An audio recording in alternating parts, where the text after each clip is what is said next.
We got what they aren't telling you about Jordyn Tyson. Now, we all know what the deal is with Jordyn Tyson, you know what I'm saying? But I will continue to say this, bro. I will continue to say this.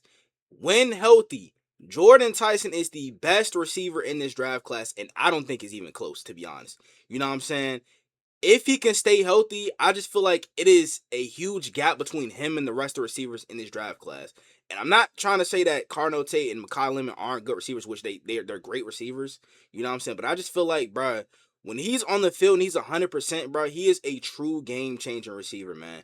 You know what I'm saying? But that injury history, bro, it is a huge question. You know what I'm saying? He dealt with a torn ACL, I think a broken collarbone. You know, he's dealt with a nagging hamstring injury, which kept him out for the combine as well.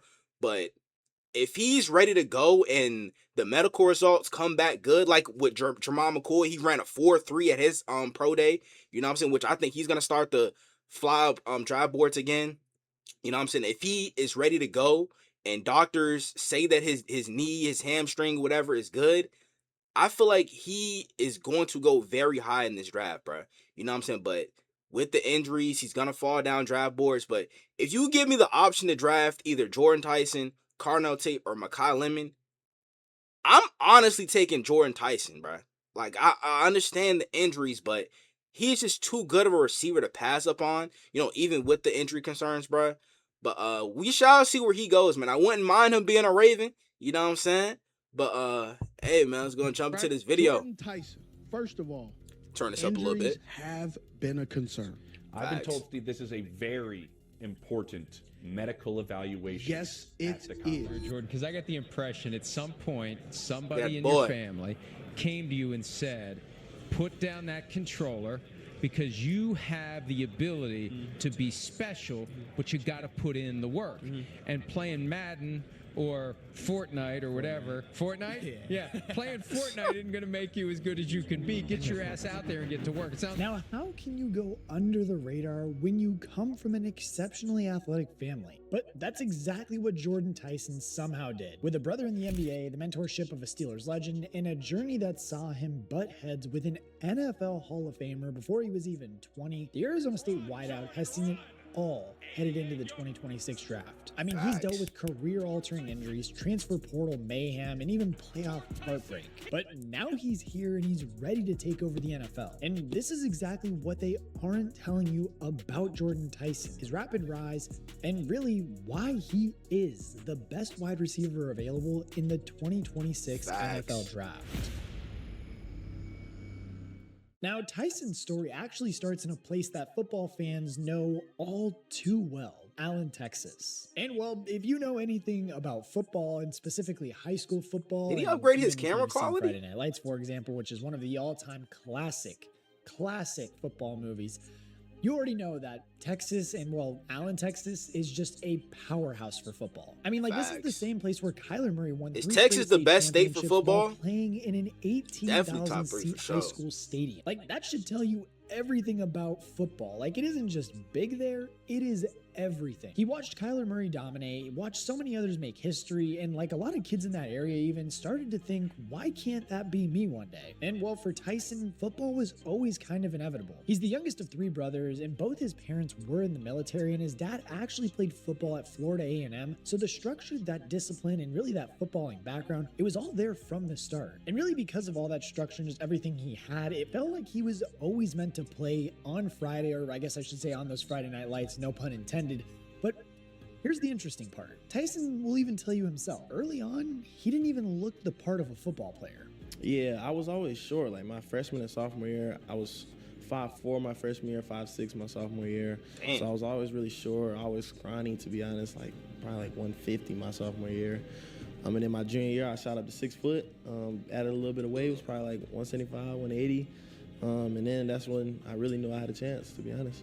And I mean, really, honestly, even looking back on it now, that growth spurt that Jordyn Tyson had, it really shouldn't have been that much of a surprise. Because in their family, they had already seen the same thing happen before him with one of his other brothers. His older brother, Jalen, almost went through the exact same transformation and shot up to 6'6" in high school and went from being kind of overlooked to all of a sudden becoming a top 10 basketball recruit and eventually even committing to Texas. But I think more than anything, it was Jalen's work ethic that really stuck with Jordyn Tyson. Because that's the thing, early on, Jordyn Tyson was the talented one, just naturally gifted. I mean, the athletic wide receiver had basically all the natural ability that you could ask for when you were trying to make it as a college player, even trying to be one of the best high school players in the country. But that's the problem that he faced. The work ethic that he had didn't match. He cared, you could say, a little bit more about his Fortnite ranking than he did about the actual weight room, and Jalen and his brother saw that immediately. He saw the potential, and more importantly, he saw it starting to go to waste, and he was not about to let that happen to his brother. Be on the game. My brother used to come in there. He used to ask me if I want to go work out.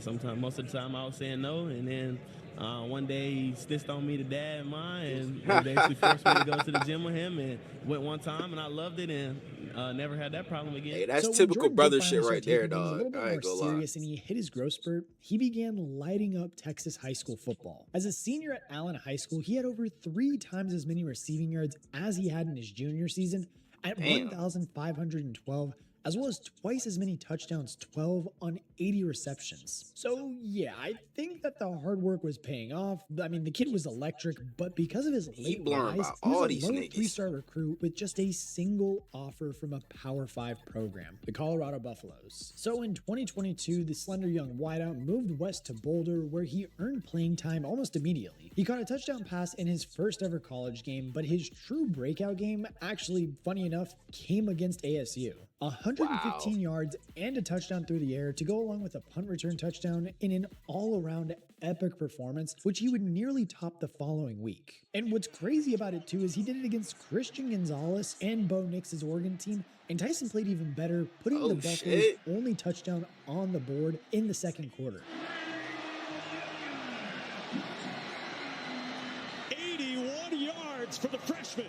But later in that game, he suffered a lower body injury that took him out of the game and ultimately changed the course of his entire career. A torn ACL, MCL, and PCL meant that he would not only miss the remainder of the 2022 season, Bro, his and the fact recovery that would he overcame that, because like we usually see athletes get those type of crazy injuries. Sometimes not even like the craziest injury, and then they fall off after that. It's like he got even better after the torn extended ACL. well into 2023, which just so happened to be a landmark year in Colorado's football history. I mean, remember this, Deion Sanders had arrived as the program's new head coach, and when that happened, he brought 50 new players with him through the transfer portal, and after deciding that most of Colorado's roster, we all remember he was saying wasn't good enough for him, that actually included sophomore wide receiver Jordyn Tyson. And we're going to catch up on this in a minute because this does become important later because, funny enough, Coach Prime actually never wanted Jordyn Tyson to leave. Tyson more so just kind of saw the writing on the wall or what was going to happen and just decided to move on from Colorado. I mean, even after Shit, I don't blame Jordyn Tyson he didn't for know he leaving. was going to be getting a lot of playing time, and I mean, honestly, he was much more sought after as a 4-star recruit. I ain't gonna when he lie. entered the transfer Nigga, imagine if he played with Shador and Trav. portal. I mean, all That it would've took was been one nasty, call with I ain't gonna ASU lie. head coach Kenny Dillingham, and Jordyn Tyson was on the first flight to Tempe. And yeah, I mean, although he spent most of his 2023 year in recovery and didn't catch a single pass in 2024, Tyson reminded everyone why he had been considered one of the most electric freshmen in the country 2 years prior. Because just months after his older brother was selected by the Cavs in the first round of the NBA draft, Jordyn Tyson went absolutely nuclear for ASU, notching 1,101 receiving yards and 10 touchdowns. And what's awesome about this too is it came as part of an iconic season that saw ASU, my alma mater, reach the conference championship in its first season as a Big 12 team. And I mean, really, Tyson was every bit the athlete he had been before the Along with injuries, and then Scat, even better, Sam probably, you could Levitt. argue. I mean, his acceleration and his ability to get in and out of breaks were second to none. And I mean, thanks to that 6'2" frame as well, and his extra time working on his upper body in the weight room. And then on top of that too, his physicality improvement almost came as no surprise because ASU managed to get one of the toughest NFL wide receivers of all That boy time in Hines Hines Ward. Ward to be their wide receiver coach. And even he knew how special Tyson had been when he started coaching him. Jordyn Tyson, our receiver, and we kind of connected and we hit it off. One of the most from day physical one, receivers of connected all and time, gravitated. dog. I saw the potential on day one. I came out observing the team during spring ball. He made a crazy acrobatic catch. Be an extension of his family. I'm always going to be hard on him about making the right choices. No, the other way, catch it this way. Wants to be the best player that he possibly can be. So it joys me to say this because in their final regular season game, which was a 49-7 absolute ass kicking of the team from down south, the U of A Pussycats, Jordyn had 143 yards and a touchdown. But towards the end of that game, he suffered a broken collarbone, which kept him out of the Big 12 championship game against Iowa State and the Peach Bowl against Texas. And yes, I ain't gonna lie. Remember that If he played this Texas game, dog, I feel like ASU would have won. Championship They game against they Iowa still State and almost the won Peach even Bowl without against Jordyn Texas. Tyson. But and yes, I feel like that was a Peach Bowl huge, because, I mean, we got to see the huge absolute missing best piece of Cam for them, Scadaboo and Sam Levitt in those games. More so Cam Scadaboo, I think. We all remember his he put ASU on his back, but that's a different video for a different time. But I think that was honestly a tough blow for Jordyn Tyson to watch because honestly, you could argue that if Jordyn Tyson plays in those games, they probably beat Texas like 9 out of 10 times. I mean, we all know they missed the targeting call. That pissed me off more than you know, but like, if they have Jordyn Tyson, why can't they win that game and win the Peach Bowl right there? Like, I mean, just imagine that. Every time you're having a good game late in the year, you end up with always those season-ending injuries, and it would just really just be pretty easy to throw in the towel there and accept that you're playing just unlucky. But that's not what Jordyn Tyson did. I mean, with all the belief that his family and coaching staff had instilled in him, he knew he could come back better once again, and to start 2025, it looked like he was going to do exactly that. He went for 141 yards and 2 touchdowns in his first game back, and it was an absolute statement. And when Jordyn Tyson was on the field, there was just no way to stop him. And really just all throughout the 2025 season, this trend continued. And when TCU coach double cover him was game. asked to compare Tyson to Ted One-on-one, that's easy money all day, every They're day. different. I mean, they're similar kind of skill sets. The Arizona guy was a little taller. This guy's a better after-catch runner. The Arizona guy was a 50-50 ball guy, and Tyson is probably just an overall better player. He can do more. Better route like runner. I said, I thought the Arizona guy was really good, but I just think he's got size, he's got speed, he plays physical, he can go get the ball, but he's really good. Probably his biggest strength is what he can do after the catch. And that's a little bit different than the guy last year. Like, I mean, honestly, what can you even say about a guy that goes 126 yards and 2 touchdowns on your defense? Can you say much more than that? But I mean, honestly, let's actually think about it and take a second to recognize the comparison, or really how crazy of a comparison it is that this coach just made, Sonny Dykes, about Jordyn Tyson and T-Mac. Like, this is a guy from the Big 12 that had to game plan for both of these wide receivers and has gone on record for saying, or at least, it sounds like it, that Jordyn Tyson is a better all-around wide receiver than T-Mac is. And that's not really, crazy to say. I what is this? I feel like it's a huge gap between those two as well. You know what I'm saying? T-Mac was a great prospect and all, but I just feel like Jordyn Tyson is just on another level than him. For You know what I'm saying? Jordyn Coming out Tyson, of what he ASU. can do in his rookie year. Truthfully, I mean, I hope the dude goes absolutely ballistic in his first year. But again, we'll get to that in a second. I will say this. Jordyn Tyson doesn't have a 300-yard game like T-Mac did, though. You know what I'm saying? Might even be a bigger factor into his success in the NFL than his jaw-dropping performances is his maturity off the field. Like, even after missing 3 games with a hamstring injury, Jordyn Tyson made it back onto the field in time for the Sun Devils' trip to Boulder, Colorado, and ASU absolutely blew out his former team. But the biggest story in the game came out of the locker room, where Coach Prime was absolutely stunned by the press. Who was the best receiver on the past team we just played? Jordyn Tyson. Didn't Jordyn Tyson play here? Yeah. And he left because of several different things. Jordyn Tyson found his way into my dressing room downstairs at the conclusion of the game. Jordyn Tyson came in there to say, "Coach, I apologize." I said, "Young man, let me tell you something, man. I love you. I appreciate you. I pray to God that you're a top 10 pick, top 5 pick, because you got it. You don't have to apologize to me. You're young, man. I was young. I could definitely see Jordyn Tyson being the first receiver off the when I board. was short of your age. I'm just thankful that you got on the right course. And that moment right there, that's all us coaches coach for. That moment. So I'm praying for him. I'm wishing him the best. And I Prime, know man. he's going to do what he does because he's a freak of an athlete. And I'm just proud of that moment. Not for me, for him. I'm proud of that moment. Okay, now let's talk about this for a second because I know we cannot ignore that hell of an athlete comment made by, you know, a future Hall of Famer and Deion Sanders. I mean, that's got to mean something, right? But then there's also something that's really tender about this moment, I think, is what, you know, that it's an NFL Hall of Famer is commending a 21-year-old kid for his maturity, which you don't see very often. Like, it's that ability that, you know, Jordyn Tyson is recognizing his mistakes. Jordyn Tyson, like, what, 21? Deion Sanders in this case, I guess, for letting him kind of walk and always seeking to learn from them, you know, and do better. And I think that's the thing, too, is that when you get two NFL legends in Hines Ward and Deion Sanders, you know, two of the most highly regarded NFL players of, you know, I guess not Hines Ward, but he's still a very highly regarded wide receiver of his time, praising him for just not only their Jordyn Tyson's love of the game, but just life in general. I mean, that's going to bode well for any sort of kind of metric or just really longevity when you're going to the next level at the NFL. And yes, I know everybody wants to bring up the injury history, and I know that is understandably a concern with Jordyn Tyson, and truthfully, probably why he's being argued for as not being the number one wide receiver right here is because, I mean, yeah, as the evaluation of him kind of drags on, and we're going to learn, I think, more about how Jordyn Tyson's body is going to hold up in the NFL and even in recent years. But that's the thing. I think when you look at his raw speed, his larger frame, and just his overall explosiveness, he can easily be the wide receiver with the highest ceiling in this draft class. And yes, I know, honestly, it pains me to say this because I think he does have just as good a route running as these two guys, but you could argue that maybe his route running isn't as refined as Tate's or Lemon's, but neither one of those guys can take the top off of a defense quite simply, or I mean, really just Moss DBs like Jordyn Tyson can. And look, I think honestly, this is a little crazy to say because I'm looking at it right now, and NFL.com has his pro comp listed as Terry McLaurin, which I just I don't see that, bro. I feel like Jordyn Tyson and Terry McLaurin play two different ways, bro. I don't see that comp at all, gang. What's a better comp I could give him? Trying to think. Honestly, Justin Jefferson don't sound like a bad comp. I'm gonna keep it a buck.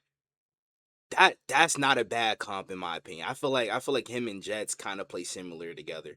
You know what I'm saying? It's not that comp. Don't see that. I see him, honestly, it's gonna sound crazy, but the way he runs his routes and so fluid, and the way he drags his feet sometimes through his routes, he looks a little bit more like Justin Jefferson to me, at least. Get the fuck out of here, dog. Get the fuck out of here, dog. Hey, I swear to God, I didn't watch this video beforehand. I swear to God, dog. There's no way. There's no way, dog. I knew I wasn't tripping. He looks a little bit more like Justin Jefferson to me, at least. And look, yes. Hey, bro, at least I'm not the only one that think that, bro.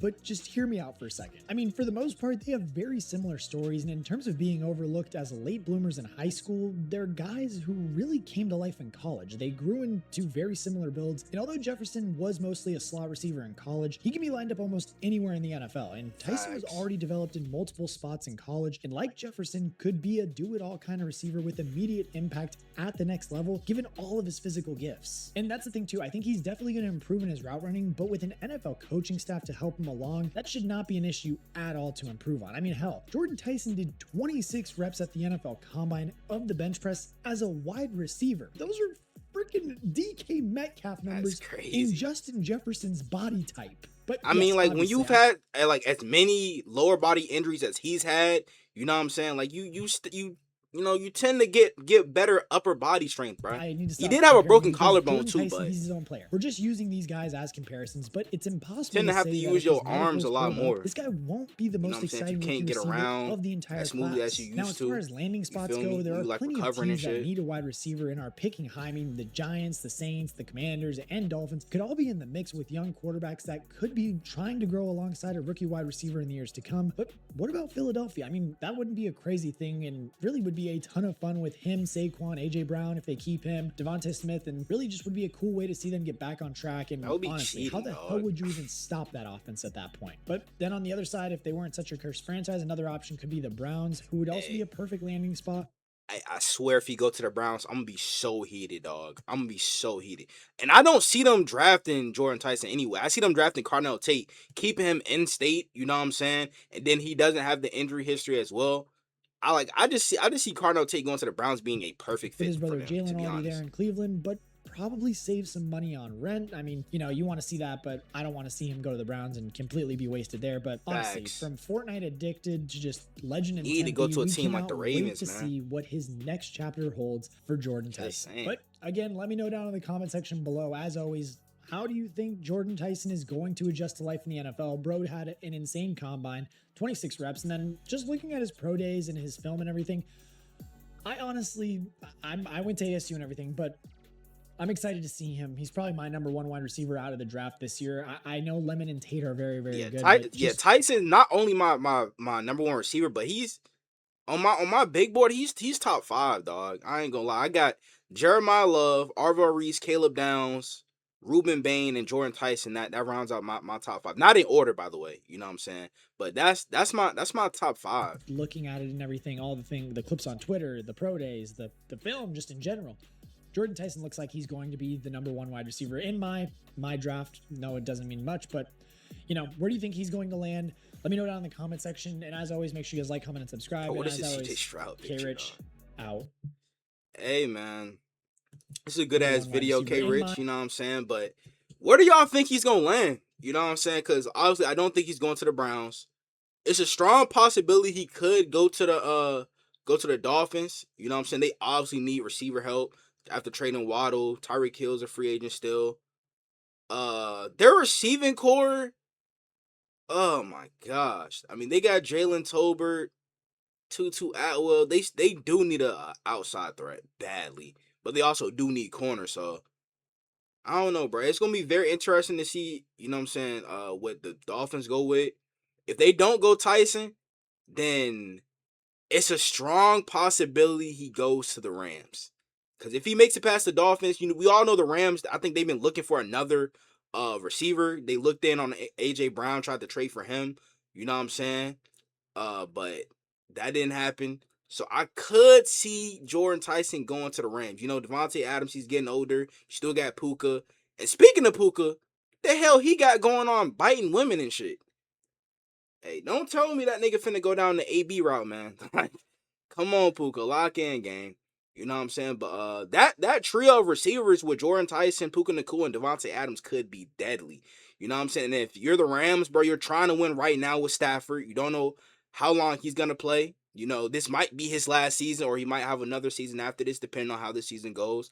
So you're in win now mode right now. So I feel like if Jordyn Tyson makes it to them, why not? You know what I'm saying? Why not draft him? But hey man, we shall see. I want to know what you guys think down comments below. Y'all let me know what other NFL videos you want me to react to.